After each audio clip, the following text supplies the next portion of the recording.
Ladies and gentlemen, your hosts, Michael Wilkes,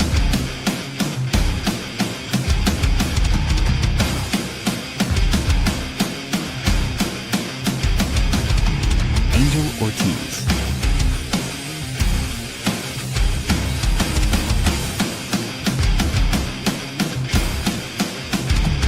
Dr. Chad,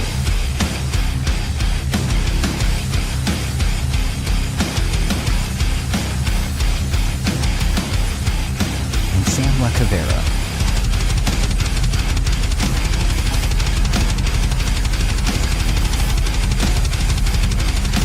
Go check out beardedbrowns.com and be sure to like, follow, and subscribe.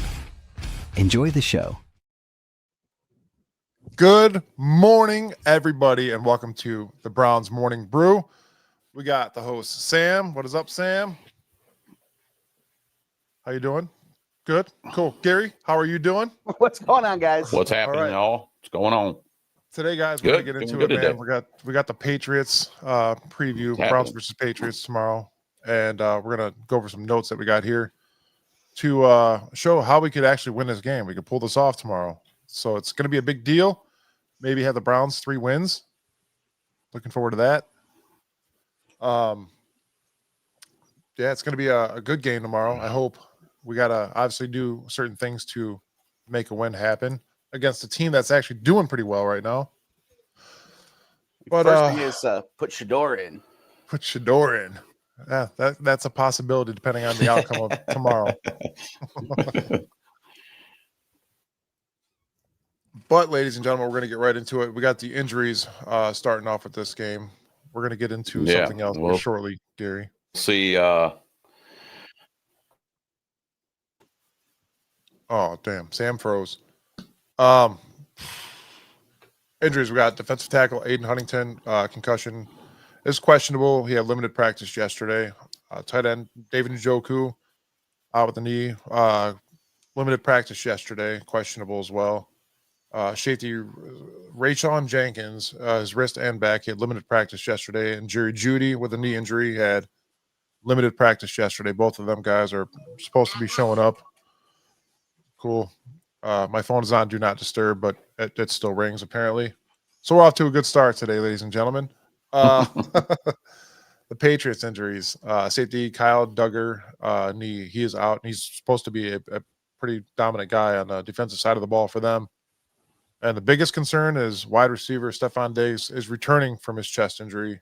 This year he's been 39 for 44 with 456 yards. The thing to look for him is this year so far he's gone wide 140 times, and he'll play slot 103 times.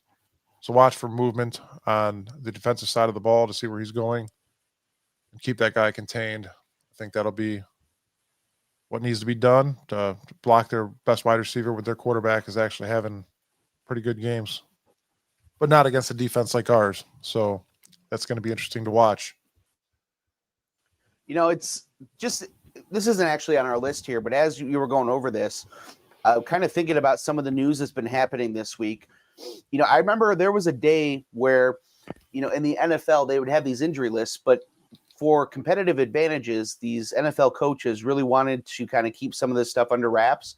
And the NFL started, laying out some heavy fines and having some pretty big punishments for not being honest about these injury lists.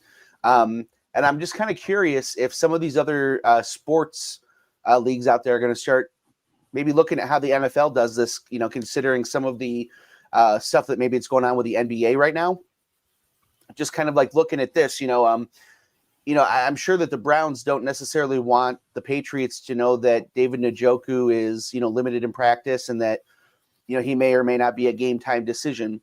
And I'm just wondering if maybe, there's something that some of these other leagues like the NBA could learn from the NFL as far as, some of these injury reports go, so that they can make sure that, things are on the up and up in their leagues.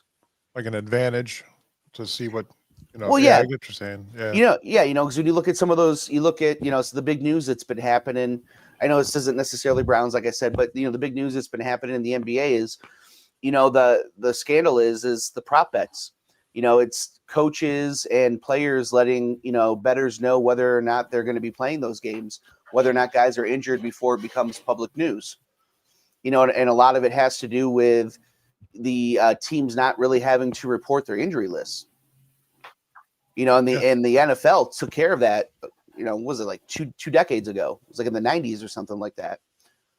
Don't quote me on the timeline, but it just something that kind of occurred to me as we were looking over the list here is to, maybe something that the other leagues, the other leagues kind of act like it's a competitive advantage thing, something that they can't do. But the NFL did a pretty good job of, getting that taken care of.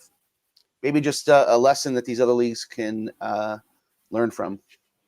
Yeah, I agree. Sam, do you got anything on the injury report? Not really too much, man. I mean, it sucks Aiden Huntington out, but we got a guy back that can fill a spot. So, getting Mike Hall back. So I'm not too worried about that. David Njoku's David Njoku. He seems like he's almost like glass anymore. So that's why we got Fannin. So I'm not too worried about that. Judy's been Jeudy. So he's catching the ball or he's not. And right now he's not shining too bright. So not really too worried about that either. So that's just the way I'm looking at it. Just kind of funny. Just kind of we'll funny. See how it goes, man. I'm looking forward to the game tomorrow. There's a chance that we can win, but it's take some good play by our defense. That's what I'll say on that. Yeah, it's funny that like you drafted Njoku to be this playmaking tight end, and now when we're looking at it at the end here, we really miss him, for like a run blocking.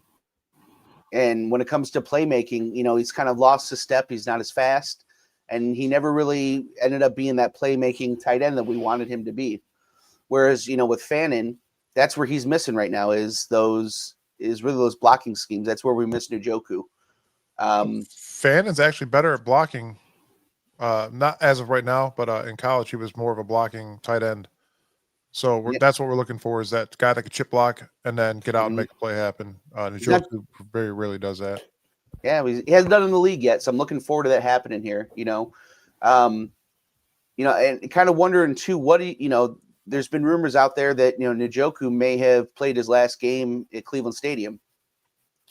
And just kind of wondering what you can get for a guy like that, a guy that's made of glass, like Sam was saying, and a guy that really doesn't make a lot of big plays like we thought he was going to do.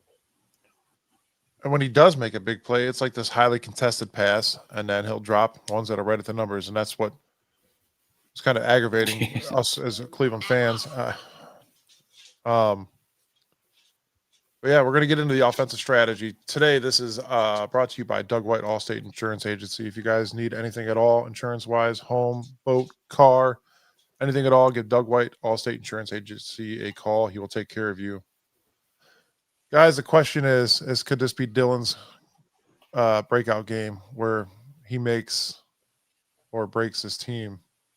Playing against a subpar defense, do you guys want to see more Dillon Gabriel than the run game this week to see what he's capable of doing, or do you want to just stick to the run and try to really win this game? I think we're going to have to – this is going to have to be a balanced approach.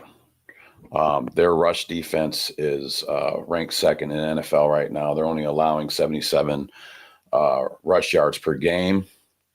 They're the only team yet to allow a 50-yard plus run, so there's no big runs been taken out of them yet. So we're going to have to, even if we're not getting the production we want out of the run game, I still think we're going to have to stick with it. I think if we just start going with the passing, more dominant pass game, I think we're going to run into problems here. Their pass defense isn't all that good. They're okay. But we got to get some running going to expose some of that stuff. So, like I said, I think I would have taken a balanced approach. Yeah, I think you just got to do what you have to do to win, really. I think there's too much pressure right now on everybody's looking to have this breakout game by Gabriel, and I just don't. You don't really see that too much from good rookie quarterbacks. I don't really think, they don't really have these like.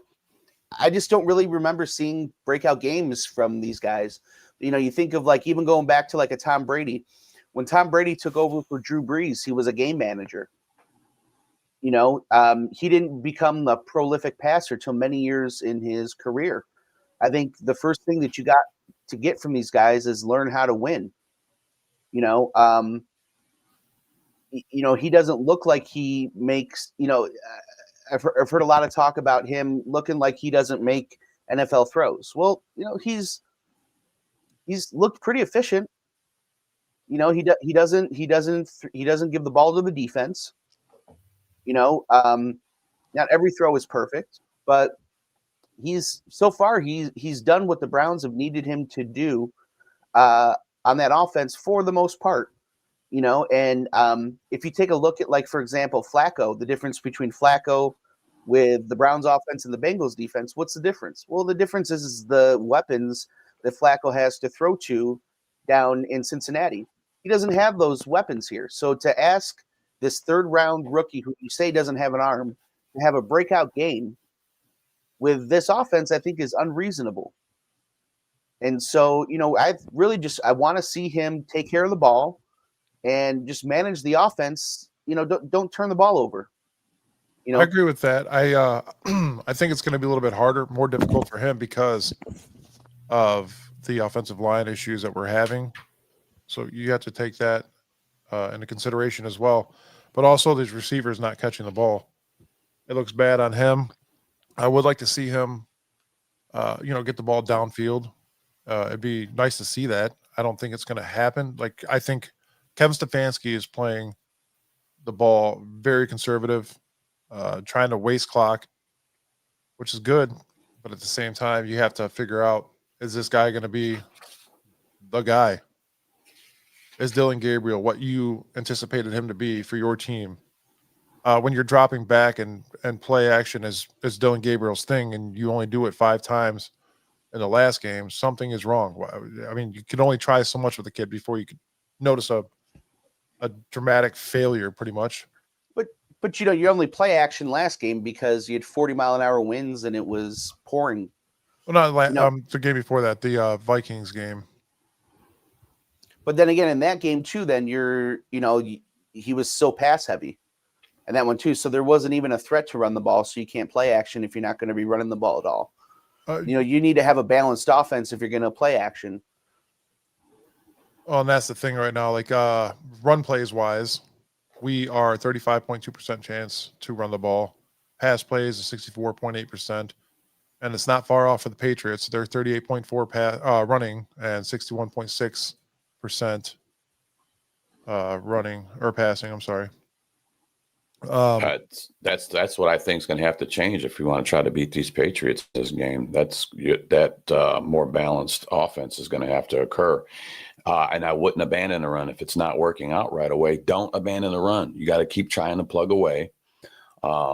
Judkins is way better at gaining yards after contact, so let him play. Okay, we know Ford's good, but it's without contact. So Judkins is better getting hit and getting more yards. So don't abandon the run too early. Just don't. You got to stick with it and make it work. It will happen. I think it will happen, but you got to do that in order to open up our pass game against these guys to expose their secondary. It's going to have to be that way. If they don't, they come out throwing heavy, loss. I'm telling you right now. I'm going to stand on that right now. They come out throwing the ball, I don't know, 60, 70%, and that's not going to work. It's just not going to work because we've seen with this offense right now with these receivers, not catching the ball and stuff. So we're going to have to stick with that run and hope that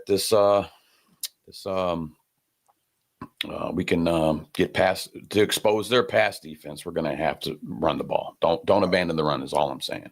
I believe you're going to see more passing this game because the Patriots have the 24th ranked passing defense, allowing 223 yards passing at home per game, 235 per game overall. The Browns on the road average is 185 yards passing per game, ranked 24th.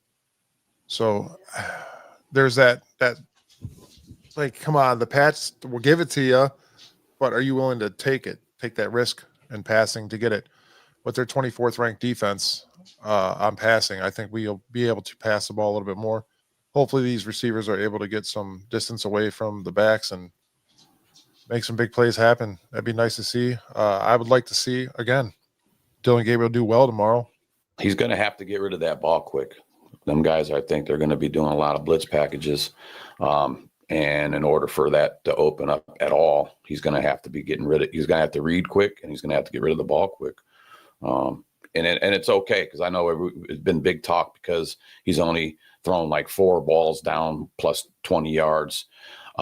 We don't need that to win this game. We need to just be accurate where we're at and just get these, big on third downs, getting these first downs and plugging away at these guys. But like I said, we might disagree a little bit. That's okay. It's what we're about. But I'm thinking you're going to have to stick with some type of run approach in order to open up any type of passing. And you kind of did touch base with that. Can we stay consistent with the run game, even if it's not working early? And you said that Judkins is averaging 4.1 yards per attempt, third in the NFL total yards after contact this season. Third. He's third. That's good. Yards. Let's go. That's what you need to do. Beat 8 in the box. Gary. Judkins faces 8 in the box, 46.79% of the time, which ranks second among all running backs. That's per Next Gen Stats. So, what do you got, Gary? I just wanted to give a shout out to listener Ethan Greenberg who agrees with us, man. We need to run the ball, run the damn ball, Kevin. And I think that is, that's the consensus, not only with Browns fans, but I think with everybody, it's the consensus. We need to run the ball. And it's been, since the rebirth, I call it the rebirth since the 0-16 season, right? Since we had Nick Chubb, we've had a good running game. It's been run the ball more. And for some reason, they keep getting away from it. And it's the theme. We need to run the ball more. And that's it. That's just it, too. Everybody that crapped on Dillon Gabriel last week, he went 13 for 18 with like 126 yards or whatever it was. Don't quote me on that right now. But hear me out, guys. Every fan requested and barked out, run the ball. And that's exactly what we did last week. So everybody that's saying Dillon Gabriel had a poor execution last week is wrong. He did exactly what we needed to do. Mm-hmm. Managed the ball, ran the ball. Don't turn it over. There was 2 close turnovers. One interception got called back via penalty, but the other one, that one when he threaded it into Jeudy, man, I turned my head. I seen the ball going. I go, great interception. I turned my head away from the TV and I looked back and Jeudy caught it. I'm like, how did that happen? I in my eyes, I was like, that's an interception. So it was good to see. He's had some close calls on some interceptions, man, but he took care of that ball that game, and I was very proud of him for that. So I do want to, hats off to him for that. He played the game that they designed for that weather. I think he did what he needed to do, and he processed things the way they needed to be processed for that. So I think he did good in that Miami game.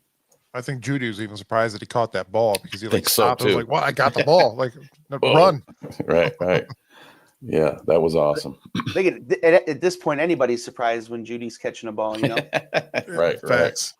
Got to get an old pine tar out there. Give him some more pine tar. Good old Bishop. Shador. Me and him went to a Browns game and actually made a reel of that. And Bishop, man, happy belated birthday again, Bishop. I even told him for happy birthday yesterday, but yeah, I hit him up on Facebook. But happy birthday again, there, Bishop. Yeah, Gary doesn't want to tell you happy birthday. I went to his house and we celebrated his birthday together, so I don't have to do that here on the podcast. You know what I mean? I'm surprised you're awake for the show after going over to Bishop's house and partying for his birthday. No, I'm kidding. But you know what? See, his birthday was on Wednesday, so I was there on the day of his birthday. Oh, yeah. Well, Hump day. Yeah. Hump day birthday. You're right. Yeah. I'm a real one. Put the real QB in. That's what he says. Shador. All right. Anything you guys want to touch base with on the offensive strategy to win this game before we go to the defensive side of the ball? Just like I said, Browns need to improve that on our pass game. We already know that. We're going over that. And I'm thinking in this game, you really got to get Fannin involved early. Okay. With this run if they stick with this approach of running the ball, because we've been kind of dink-dunking, and I'm okay with that as long as we're moving the ball and getting these first downs. We got to get, I think we need to get Fannin more incorporated into this offense on this game for sure. Like I said, if we could get the run game going, guys, we will be able to expose them defending the pass. So let's just go with that, man. Gary, you got anything? No, I just want to see them run the ball, take care of it on the offense. I think at this point, especially if, I don't know, man. Kevin Stefanski is supposed to be this offensive wizard. I'd like to see some. I'd like to see some of that wizardry at this point, especially if you got a young quarterback. I want to see some of that wizardry. I want to see you. I want to see some. I want to see something. What? I'm not asking you to. I don't want to see him throwing the ball 40 times, but I want to see. I want to see some. I don't know if it's a trick play. I don't know what it is that I'm asking for, but I want to see some creativity out there that shows that, you are trying to do something to build a game plan around the strengths of this quarterback that you're trying to see if, that you're trying to see is trying to see if this guy is your future. Yeah. You know what we did get to see? I mean, we touched on it last week at that Miami game, and I said what we needed, and I said it. I said I would like to see some split back formations. All right. Mm-hmm. And then we just need to see something else. We did get to see some split back. Sampson was back there with Judkins. I like that. They did it a few times. That confused the defense. One was a busted play. One ended up, I think, was like a 5-yard carry to Judkins, and because they put Sampson out in motion. That confuses these defenses. That's what they needed to do. I was happy to see some of that. And then, how about that Wildcat down there at the goal line? Let's go. That's something different. So we did mix it up last week. Like you're saying, Gary, let's keep doing some stuff like that. Yeah, let's see some more of that. Absolutely, buddy. And what happened when you did that? What did we do? We won. Yep. Absolutely. Keep them defenses. Like I said, when you put them two backs back there, especially both of them can catch out of the backfield. So let's not, we're not gonna not say they can't. That and then you motion one of them guys out. That's another problem. Or you leave them back there. You can set up a screen or however you want to do it. But I do like seeing some of that split back there once in a while to really confuse this defense. That's what we got to do. Yeah, whenever I play Madden, I like to put Aiden Huntington back there with Quinshon Judkins. It's kind of weird because I score all the time with Aiden Huntington. Because he's probably a bulldozer blocking for you. He is. He is. Well, Fannin, you could set Fannin back there too, and they've done that a few times. Put him in that fullback spot. I like seeing him back there at that fullback spot. He can get in there and block. He knows, like you said, you touched on it earlier. That kid knows how to block. You can set him back there in the fullback position and let him block. Once in a minute, I would, if it's depending on the situation, I would hand him the ball off. Let's see what Fannin can do. That's the stuff that's going to win games is mixing it up with these guys. But because what have we been saying about Kevin? He's being too predictable. We have to be unpredictable, and what we just discussed are ways to do that. But you're an offensive mind, right? So Fannin, he was a great blocker in college. Make it translate in the league then, because it hasn't yet. Figure it out. Yeah, you're right. You got to utilize them guys. Yep. Utilize the tight end for all his worth. Yeah, as of where'd he go? Hold on here. Harold Fannin right now, his pass block is 37.6 and his run block is 47.8, which isn't astronomical numbers, obviously, compared to what he was doing in college block wise. So But he That's was ranked because he was 32nd getting out of more 77. he was getting more opportunities to do that. That's why he's not getting those opportunities for that here as much as he was in college as of yet. So I mean, if you're playing on the line, you line up, you chip block, give your quarterback a little bit of time, or chip block, and then get out there to make the short field play happen. But I don't think we're doing that with him at all. Well, to be honest. me too. And you know what? You talked about chip blocking. We also got to get some outside run going too. I mean, it's nice to run in the interior of the D, but you need to utilize a speed demon like Sampson out there. You know, pull them guys out and put Fannin out on a lead block. You know, and draw your offensive line guys on a rollout. Let's see some of that outside. I haven't seen much big outside running. I don't know what the Patriots' interior defense is like, opposed to how their I didn't look that up as to their outside stop of the run. There might be something there. I mean, if them guys are better on the interior, start kicking that stuff outside. But you got to get the run game going. Bottom line. Anything's possible with this team. We're going to get into the defensive strategy, brought to you by Bearded Bastards Barbecue Sauce. Guys, get Bearded Bastards Barbecue Sauce at checkout. Just go and check them out. They got all kinds of good stuff. I just ordered a bunch of stuff, and I'm not going to lie to you, it's amazing. And use our code Bearded15 at checkout for 15%. I have not tried them out yet, man, but I definitely want to try it out. I like me some good barbecue sauces. I also see that they're starting to scratch the surface on some coffee now too. Is that correct, Mike? Coffee, yep. Which is pretty cool. I think he posted something the other day. He was roasting up, or he was roasting up coffee stuff on the grill, getting it ready for he's going to try a coffee brew, which is pretty cool. I'll try that. Anything that gets me going other than Red Bull. I had my 2 cups this morning. Anything over that, man, I'll be off the chain. I'm on 4 cups and now a Red Bull, so I'm ready to go. But the defensive strategy, guys, we all know. I'm gonna talk about the return of the defensive tackle Mike Hall right now. With Aiden Huntington being out is crucial, because having Mike Hall come in is going to be hopefully amazing, because he hasn't played at all this year. This is his first game back after the knee surgery he had last year. Mike Hall who? Yeah. Yeah, right. Mike Hall. Call 281-330-8004, right? 867-5309. That's the real number. But it's going to be good to see him back. He was pretty promising last year before the injury. Unfortunately, injuries happen in this league, so I'm looking forward to seeing him back. As Kevin Stefanski always says, we have to be better, but we have to be better on the road, specifically tomorrow. So that's a huge factor. Team average is 29.8 points per game compared to 11 points allowed at home. So we have to defensively stop this team from scoring. We did it last week. We were at home, but we held the Dolphins to 6. Our red zone defense last week was great, because 80% of the time we're letting them score. Last week, we held them in the red zone to 2 field goals. And I know it's the Miami Dolphins, ladies and gentlemen. I get that. It's the worst team in the league right now. But what was the difference, though? The difference between that and the games beforehand were the opportunities that they had in the red zone, and where the offense was put in that defense. Yeah, I mean, I agree.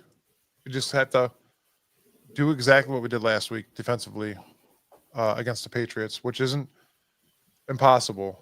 We're going to have to stop Drake May. That goes without saying. The kids showed up. He's doing actually pretty good. The Browns defense allows 213 passing yards per game on the road, and May averages 243 passing yards at home. New England's ranked 8th in passing yards in the NFL right now. So you got to Our secondary is going to be tested, but I do like Tyson Campbell, man. I mean, that kid is, since we got him, I'm going to say right now, getting him here, that's been a blessing in disguise for us, man. You know, I don't miss Newsome out there, maybe because he got a tackle, but they still got a first down dancing. I don't miss that. This guy's out here doing work, and he's really killing it right now. So, I mean, he's got 7 tackles. He's got a forced fumble. He's got a TD. I mean, come on. I mean, so keys to that game defensively, Mike, you were talking about it too. I mean, we got to get after Drake May. but our secondary is going to be tested. But I think we will be better because we got Ward out there, and I'm liking what I'm seeing from Campbell. And if we can lock up their receivers, man, and let them guys, we play a lot of man defense, let them guys do what they do. I mean, I feel pretty comfortable having them guys out there. I mean, probably going to have, what do you think, Mike Ward on Diggs?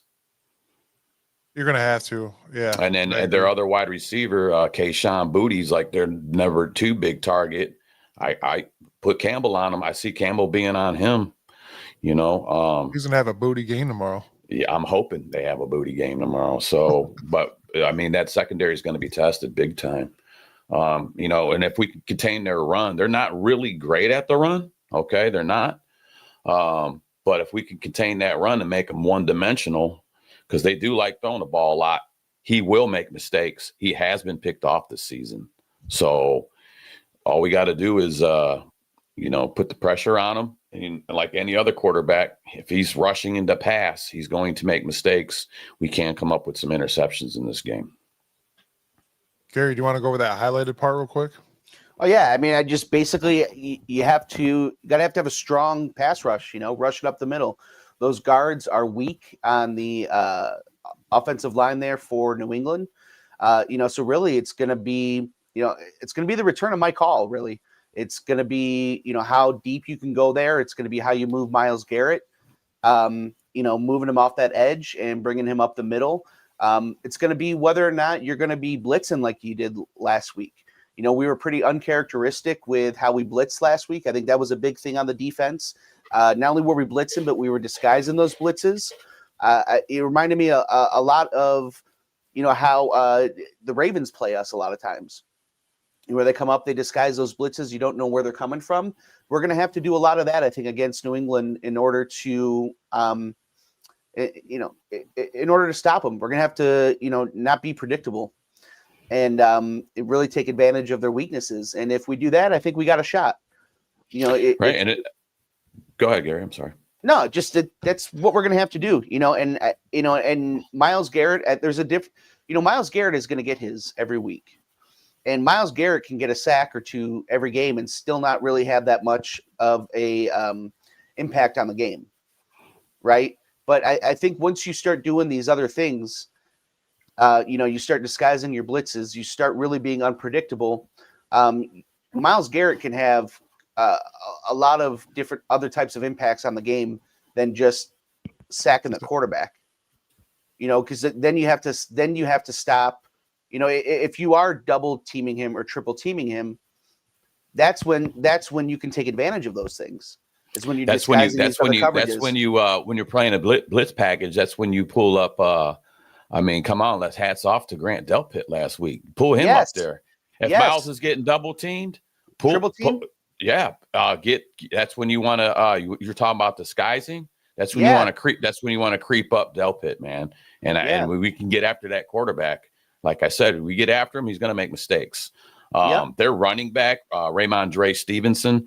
Last week he had 18 attempts, 88 yards, and a TD. But I was watching some games. I went back and watched footage on these guys. Okay. And he does fumble the football. So, there's openings there. A big part of this defense is going to have to be not just, we're talked about, getting after the quarterback, locking up these receivers, but we're going to have turnovers to win this game. That's we are going to need that. If you go back and look at teams that won against these guys, for example, we'll come back to it, but Pittsburgh, when they played Pittsburgh, you know what happened? They fumbled 4 times. They had an interception. Pittsburgh wins the game. Turnovers cost you points. So, I can get a little more into that. We're going to get down to that in these show notes here, but I like the fact that, like you said, disguising. Get Delpit up in there again. He's having I think he's having one of his best seasons right now. So go Grant Delpit.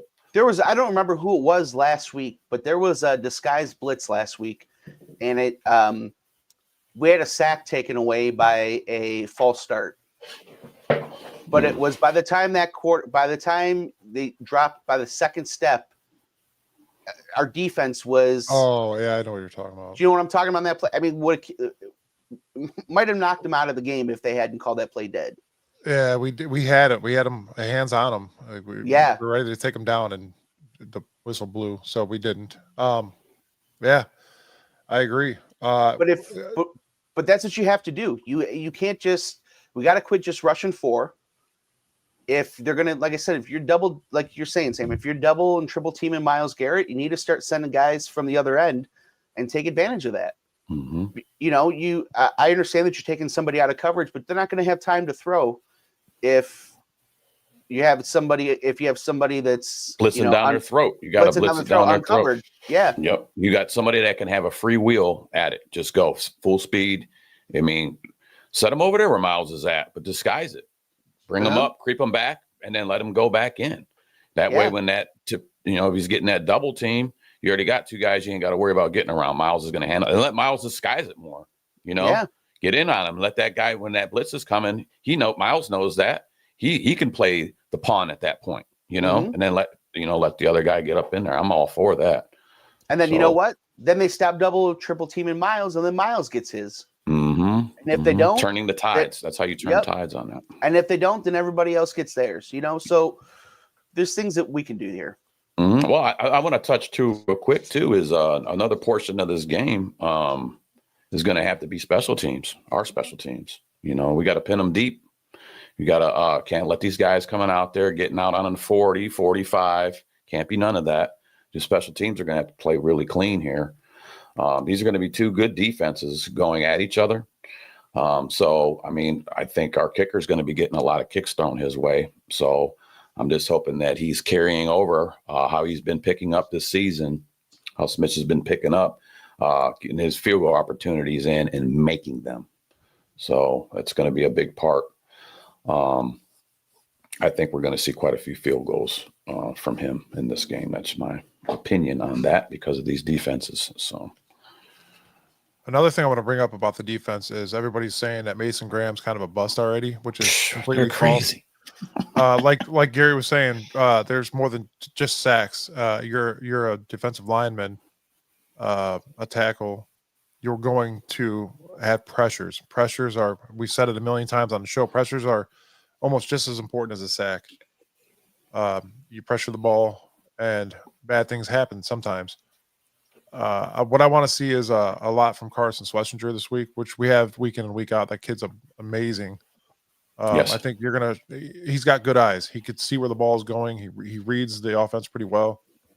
I think that you're going to see him bluffing some blitzes this week to try to put some pressure on him. And you might see a big sack out of him. I'm hoping maybe a pick would be great. Show pressure on the line and then fall back and get that pick. That'd be amazing. Like you guys were saying, show blitz and see what could happen. I'd like to talk to whoever's saying that he's a bust. Yeah, it's on X. So yeah, have fun.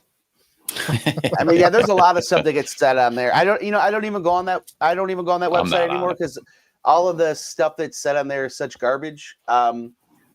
That I would say that if you're talking about other than Myles Garrett, right? So understand that, like, when I'm saying this, I'm not saying that anybody's better than Myles Garrett, but that he has been the anchor to that defense. I mean, anybody who's saying that kid is a bust doesn't watch football. Right. He has been the difference in that defense this year. He has been the difference in the run stopping this year. He has put pressure up the middle all year long.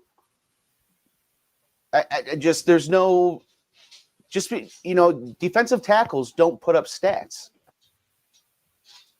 Exactly. That's what people don't understand. And while you see him on the field and you don't hear his name all the time, there's still things being. What you do? The announcers talk about him all the time. Yeah, he's plugging up the runs. He's helping with that. That's what you want. He plugs up the middle. Yeah, stop the run, right? That's how we talked about what's going to need to happen in this game. Stop the run. We can do that. The whole reason you've been able to wait on Michael Hall is because of Mason Graham. Yeah, Michael Hall, everything that he's been through, whether it's waiting on that knee injury and all the other garbage that he's been through over the last 2 years, you've been able to wait on that second round pick and no one has been complaining or he's not even been talked about is because of Mason Graham. That's it. I mean, his overall grade is a 62. His pass rush grade is a 61, and his run defense grade is a 57. Not stellar by any means, but he's For a 12 rookie? solo tackles, one sack, and 5 assisted tackles. I mean, look forward to the kid doing more. They just gotta. It's his rookie year, and he's a defensive guy on the defensive line. He's not. Just wait. It's gonna be better. Yeah. I'm gonna touch on He's Angel's doing fine. Touch on Angel's comment there real quick, Mike. Yeah. Also having Malik Collins help mentor him. Malik Collins, man, what a beast that dude came out to be. Yeah, like Angel said there too. He said Gary is right. Defensive tackles don't put up stats compared to our run game this year to last year, especially up the middle. We've had a huge improvement in that. So there's where Graham's coming into play. We get Mike Hall back too. So look out, man. Let's go. Stop the runs. And that's another thing going back to talking about disguising those blitzes. We can't do what we do last week without Graham. No, absolutely not. I think guys want to know something. Malik Collins, ranked number 1 out of 125 right now, with a defensive grade of 89.8. You guys know how great that is? A run defense of 68, a pass rush grade of 90, coverage grade of 58. That's huge. That's huge. Mm-hmm. And then, Collins, like you say, and then you take away their run game. We talked about in the beginning of the show. It needs to be done. You can do it on paper. You can do it. They'll become one-dimensional, and they're going to have to throw the ball. So you become one-dimensional. That's opportunity for more mistakes because the ball. They got no run game. They're just going to abandon the run. They're throwing the pass. So, and then you adapt to that. That's where I said our secondary is going to be really challenged in this game. Yeah. But I'm okay with it. I'm okay with Ward out there. I'm okay with Tyson Campbell out there. I like that. I want to see those matchups. Well, in the last 3 games, the Bills, Saints, and Titans averaged 246 passing yards on them. Obviously, the only good team out of that is the Bills, 246 passing yards. And I believe the Patriots beat the Bills. They beat them 20. They beat them 23-20. And I was looking at that, Mike. I went Patriots wins. Okay, I'm going to go over them with everybody real quick. All right, they beat the Dolphins. All right. They beat the Panthers. They beat the Bills. They beat the Saints. They beat the Titans. Okay. Dolphins 1-6. The Saints they beat 1-6. The Titans they beat 1-6. They're not very good teams. The only 2 good teams that they actually really that I'm looking at that they beat here, the Bills, which was a close one, and the Panthers right now are playing pretty good. They're 4-3, and the Panthers dusted them 42-13, and they beat them at home. And I'm noticing that the Patriots are more better on the road than they are at home right now. So that's another plus, I think, for our Browns defense. So looking at, like I said, they had an easy schedule, man. I mean, with everything that we have, we can't change it. But I think if we had the schedule we have, our record would be different right now. Yeah, for sure. Because we had a really tough schedule. We talked about it months ago, how hard our schedule was going to be coming into the season with our first 1, 2, 3, 4, 5, 6 games. We knew it was going to be a tough 6-game stretch, and it was, The only problem I have with tomorrow is Mike Vrabel. So for everybody that knows, Tennessee Titans are my second favorite team. You guys watched the Tennessee game or the Patriots play them last week, the Titans, and everybody was saying, "We're sorry, Mike. Like, Mike, come back." Oh, Vrabel, yeah. Vrabel's a smart guy. He was with the Cleveland Browns last year. Yeah. One, why didn't we keep Vrabel here for something? So this didn't happen. And now Vrabel knows our offense and defensive scheme. Could that play a factor into tomorrow at all? Do you guys think? Well, I think number one, Vrabel is too smart to stay here. If you talk about him being a smart guy. Number two, he has been waiting for this New England job. that New England job has been Vrabel's. That's been Vrabel's job. When Belichick was done, however it was going to work out, that was going to be his. It didn't line up because he was with Tennessee at that time, but as soon as the stars aligned, that was going to be him in New England. And so I think that this was just a stop for him. Being some sort of special assistant. But I think that, like, when you are in the shit show that is the Cleveland Browns, why would you stay? Because that's really what that was last year. I mean, you're talking, he came in as a special assistant and it ended up being the offensive line coach. Because they were struggling. They needed to do something last year. Like you said, you touched on it. He was a quick stop here. I don't think there was no long-term plans to begin with. That's my personal opinion. And I think he was already knowing that he was going to be getting another head coaching job somewhere. So this was a pit stop, come hang out, still be involved with things, and then move on. It was a very quick relationship. And that's just the way it is, man. He wants to be a coach. He's, you know what I'm saying? So, and I think he does pretty good at what he does. I wish we could have kept him here. But I just think it was never in the plans to do that. He was just a quick stop, hang out for a while, still be involved with things with the NFL, with the team, and move on. And that's what he did. Yeah. I also want to go ahead. Go ahead. I wanted to touch on the Patriots' 2 losses. They lost to Pittsburgh. And you know who else they lost to? Raiders 2-5. Okay. Not a very good team. They found a way to beat them. Pittsburgh, I mean, they're playing pretty decent football right now. I hate to say it, but that's what they're doing. And Pittsburgh's game against them, they beat them 21-14. And it was a turnover game for the Steelers getting that ball. They won with the turnovers, 4 fumbles and interception. Okay. I talked about that earlier, that Stevenson fumbled the ball twice that game.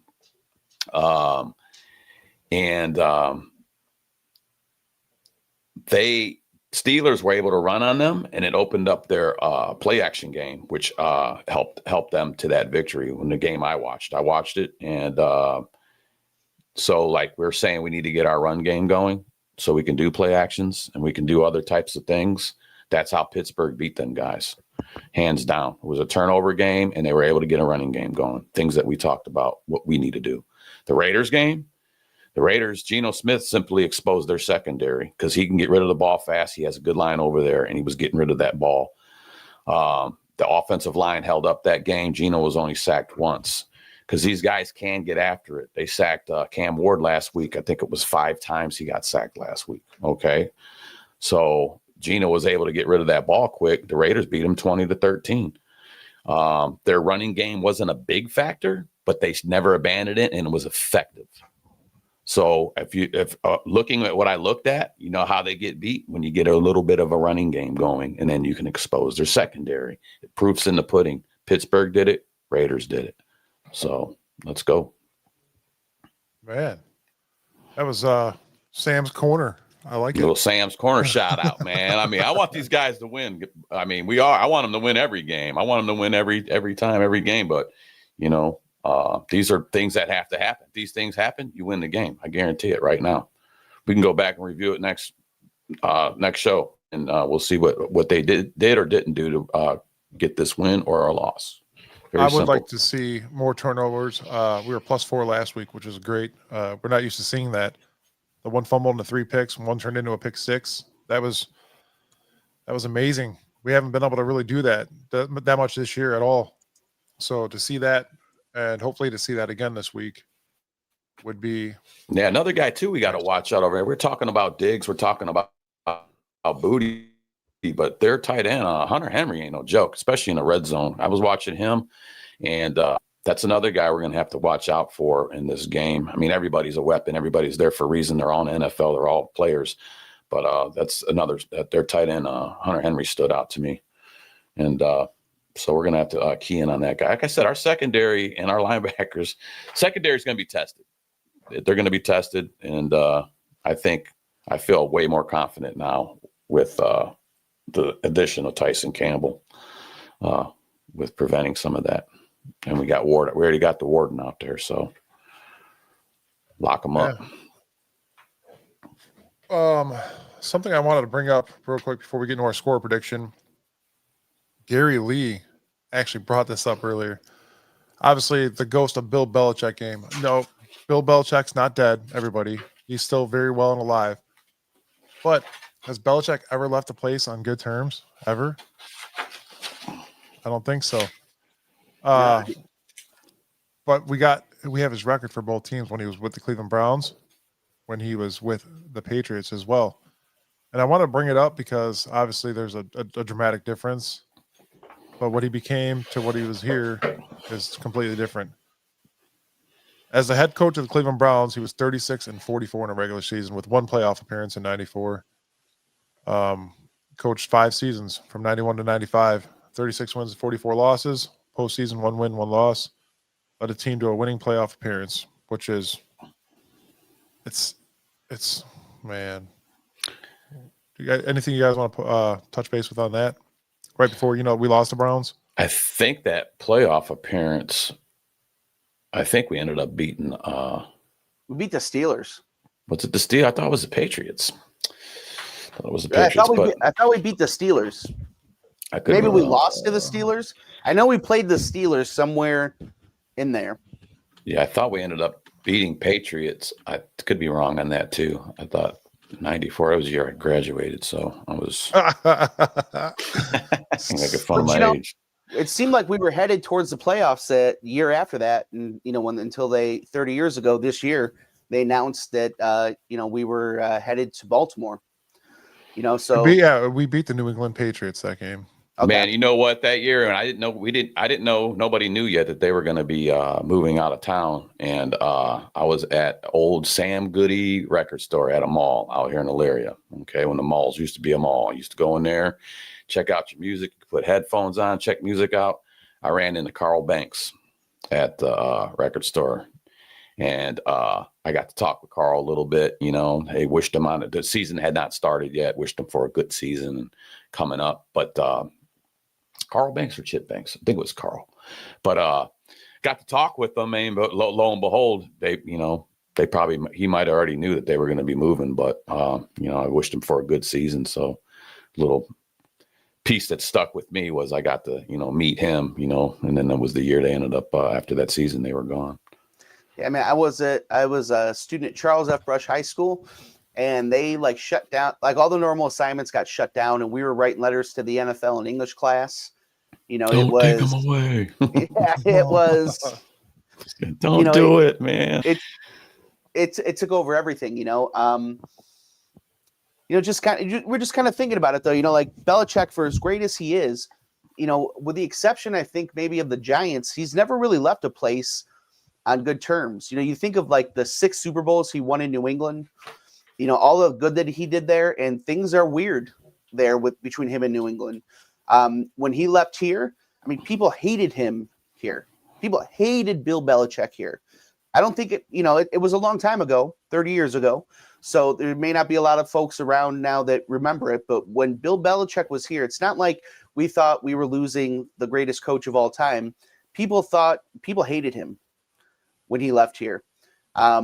It's just odd to see a guy with so much success that has such a resume to be hated after he leaves everywhere. And that for a guy that did so much good, really everywhere that he went. That's because nobody wanted him to leave. Except for New England, they wanted him out. Well, I think they were just, and they wanted him out here too. He started having some rough seasons over there. I think the dynasty had already fell apart. So I think that it was time. Every happy story comes to an ending, and unfortunately, they were just. I think their organization. They knew that was just it was going to be no more of what it used to be, and they moved on. And so that's just how that went, man. It's part of a business too, But he gave them a lot of great years, so they got to be happy for something. So it's 6 Super Bowl championships. That's a lot. Yeah. That's a lot.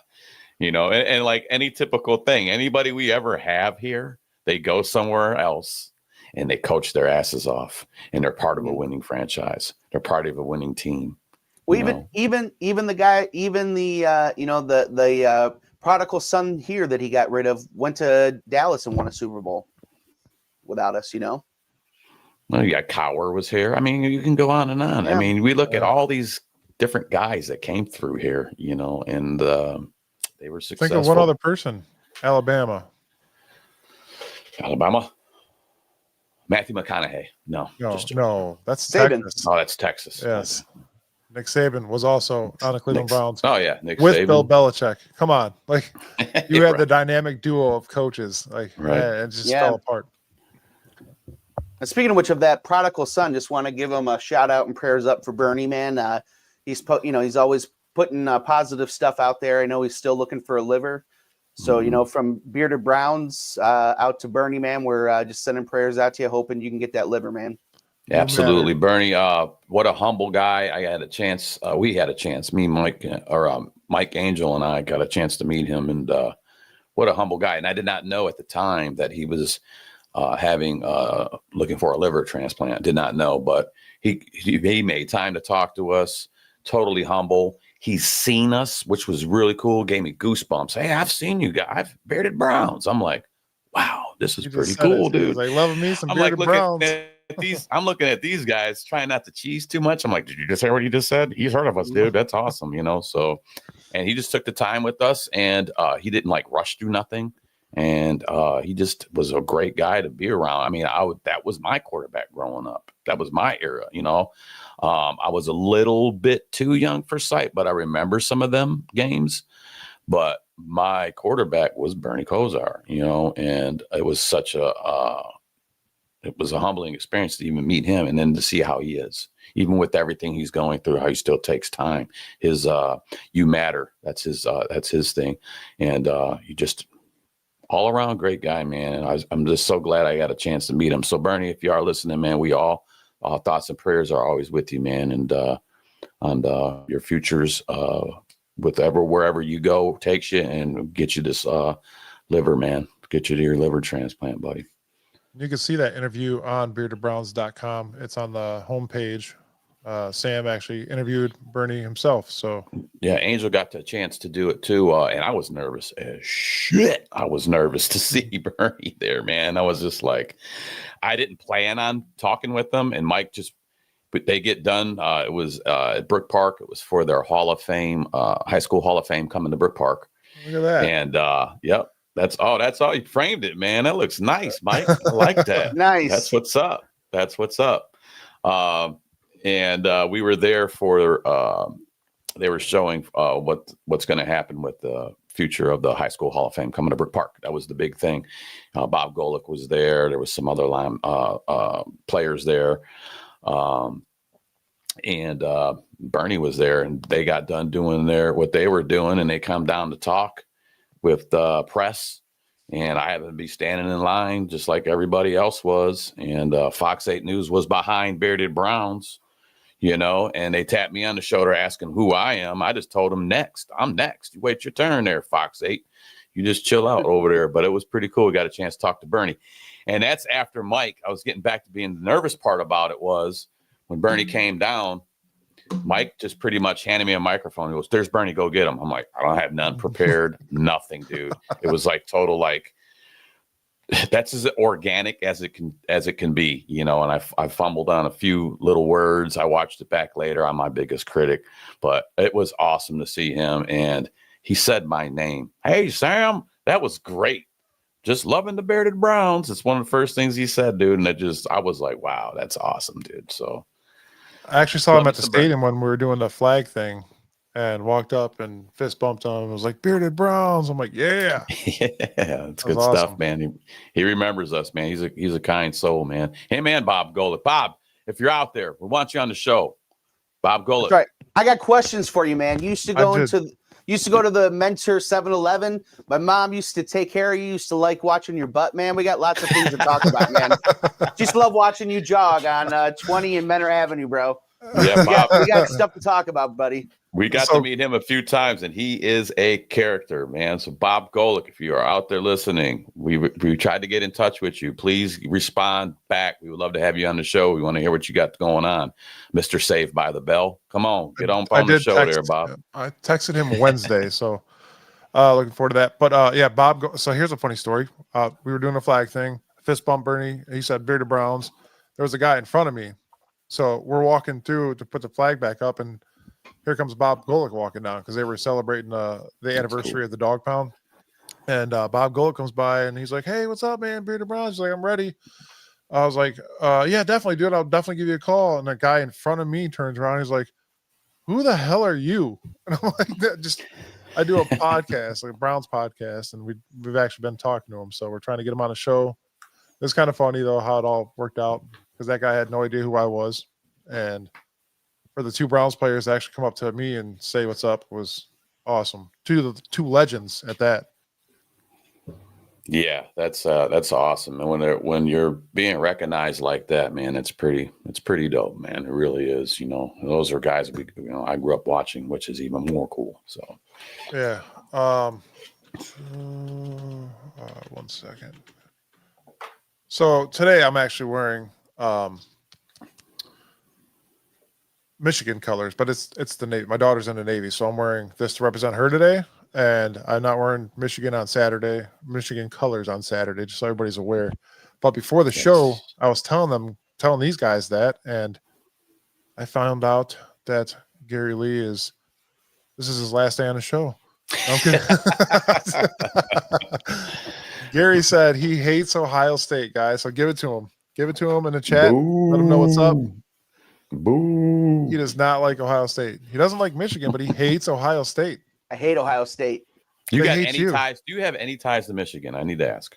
No. I just you're just like Pittsburgh fans in Ohio. All right, enough said. I'm not even a Pittsburgh. No. No, don't even live there. They got no family there. They're just like no. I like their uniform. First of all, Ohio State is in Columbus, 2.5 hours from Cleveland, right? It's pretty much a private institution, right? Right? It's a college. Did either of you guys go to Ohio State? No, but I represent the state I live in. It's a school. It's a school that neither of you went to. You understand what I'm saying? Like, did you go to Michigan? No, I didn't. All right, so what are you talking about? But only because all you motherfuckers, all of you guys love Ohio State so much. I am getting mad. I hate John Cooper. I hated John Cooper growing up, and John Cooper ruined Ohio State for me. Listen, I represent the school of the state that I live in. And listen, I was born in Toledo, so a majority of my family's Michigan fans. Dude, Cleveland State, University of Akron, Kent State. You got so many schools that are closer that you could be representing. I was raised an Ohio State fan, just like I was raised a Browns fan. That's right, Angel. John Cooper trauma. I like all our Ohio teams, but that's one of our big college teams here. I like Cincinnati, except when we play them because it's a rival. I mean, it's a rivalry. So yeah, I don't like that, but I do. I would back Cincinnati and any other game. I'm homegrown. I don't like Cincinnati. I don't like Cincinnati. I stick to what's here, man. I don't like Cincinnati ever. The moment that first of all, Cincinnati is a stolen team. They're another team that's only there because they were the whole tradition and everything is stolen from the Browns. We can't even love Paul Brown here because of Cincinnati and Art Modell, right? Number two.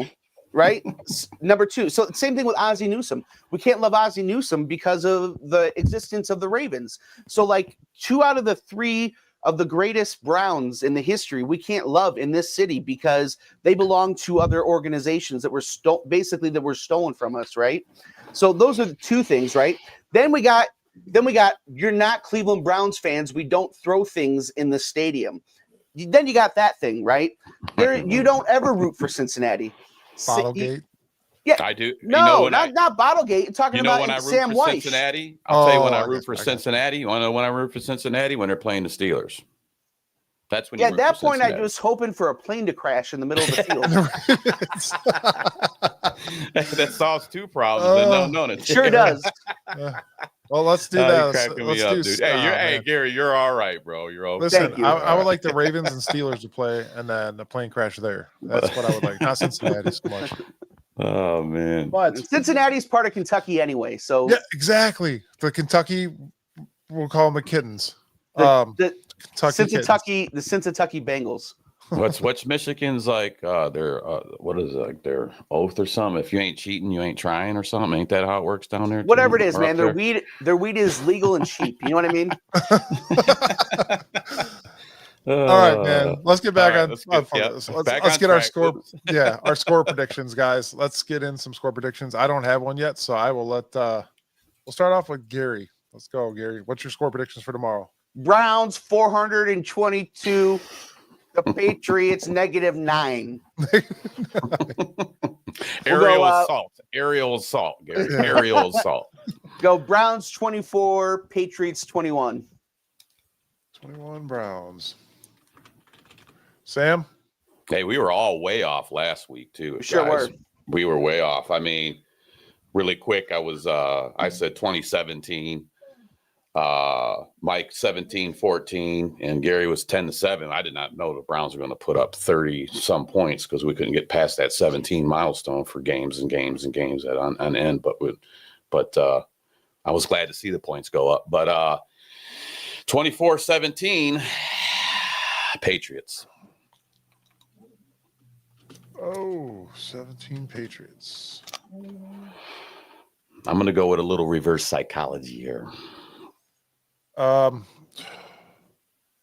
don't think this defense is going to let the Patriots score as much as you anticipated at all. As long as we can keep that red zone defense up, we brought it down from last week from 80% to whatever it is now. I haven't even actually looked, but I will. I'm going to go Browns 24, Patriots 14. Okay. And by the way, hey, Harry, I'm not the one wearing Michigan colors on a Saturday, so don't direct that question at me. You know what I'm saying? That's United States Navy. Oh, so now you don't like the Navy.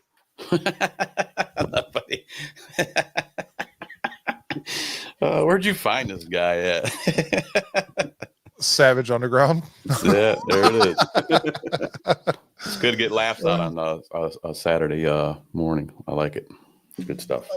Yeah. So we got our score predictions, and me 24-14 Browns, Sam 24-17 Patriots, Gary Lee 24-21 Browns. Man, that's going to be awesome. You want to know what else is going to be awesome? We are going to interview Sam and Angel, actually, are going to interview the mayor of Brook Park, Ed Orcutt. That interview will be Wednesday, October 29th at 7 p.m. That'll be out. That's going to be a fun interview. We're going to talk about the stadium, the Browns, the High School Football Hall of Fame that's going into Brook Park as well. And it's kind of cool because I drive past where the stadium's at and they're already working on it. So, yeah, another real cool guy that we got to meet along our travels. Pretty much how we when we linked up with Bernie was all at the same spot. We got to meet. We're rubbing elbows with all kinds of people. I was glad that Mike hit me up late that one night, and then he's like, "Hey, man, I know it's short notice, but tomorrow, do you want to be here on a Sunday? Was it Sunday? I think it was a Sunday, Mike. I think it was a Sunday. Short notice. Mike Angel and I, we all got together. We got down there. I think that was really good to do that. So we got to talk with the mayor. We got to talk with a lot of Brook Park higher ups. Safety directors, rubbing elbows with all kinds of people I never thought I'd be rubbing elbows with, but we did get a chance to talk with Orcutt, and finally, after all the hard work the guys here have put in, and Angel and Mike, they have finally got him ready to do an interview, which should be pretty sweet. Can't wait to do that one. Yes. And yeah, that's about it, guys. That's all we got for you guys. We'll see you guys Tuesday, 7:30 p.m. We'll go over this game a little bit more. But until then, Go Browns. Browns.